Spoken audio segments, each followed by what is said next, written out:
Magandang hapon, Pilipinas! Live mula sa Pag-asa Weather and Flood Forecasting Center. Natin na po ang latest sa lagay ng ating panahon.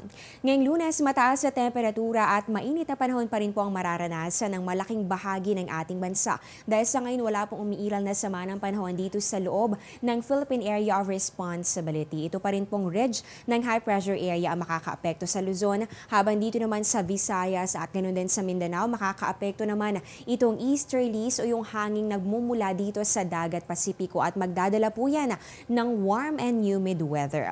Ayon po sa Pag-asa, malaking bahagi po ng Pilipinas makakaranas ng generally fair weather condition.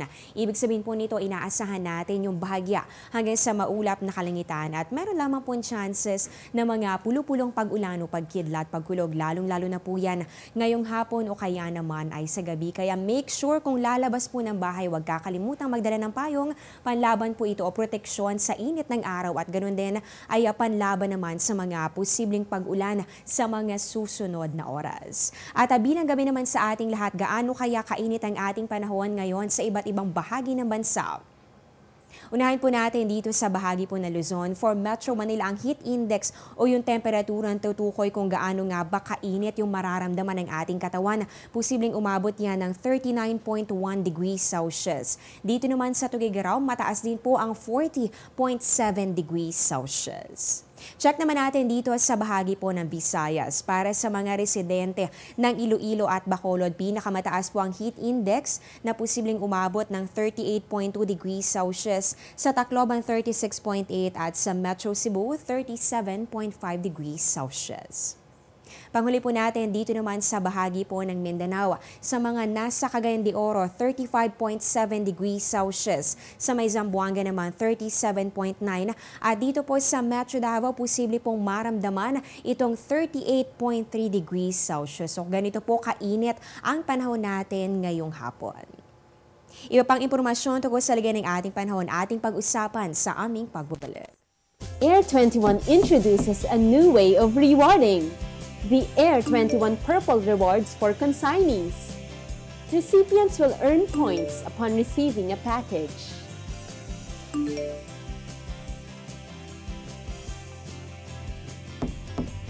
These points can be used to redeem exclusive Air 21 gift items such as eco-friendly bags, flashlights, tumblers, organizers, flash drives, and power banks. The Air 21 Purple Rewards. Thrilled with surprises!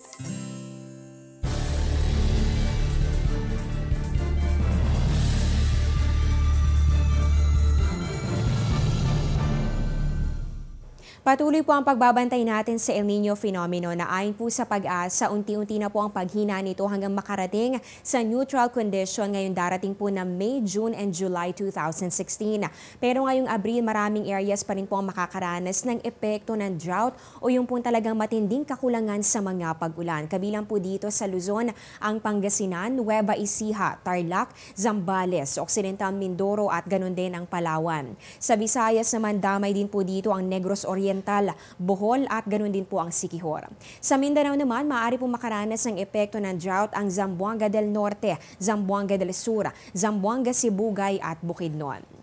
Makakaranas din po ng epekto ng drought ang Camiguin, Lanao del Norte, Misamis Occidental, Misamis Oriental, Compostela Valley, Davao del Norte, Davao del Sur at South Cotabato. Maaari makaranas din po ng matinding kakulangan sa pag-ulan ng North Cotabato, Sarangani, Sultan Kudarat at Agusan del Norte. Damay din po dito sa mga areas na kabilang sa Mindanao ang Agusan del Sur, Surigao del Norte, Basilan at kasama rin po dyan ang Maguindanao. Maaari din po makaranas ito ang Lanao del Sur, Sulu at ang bahagi ng Tawi-Tawi. Yan po muna ang latest mula po dito sa Pag-asa. Abangan niyo po ang susunod kong update mamayang alas 3 ng hapon. Dito pa rin po yan sa Telebisyon ng Bayan.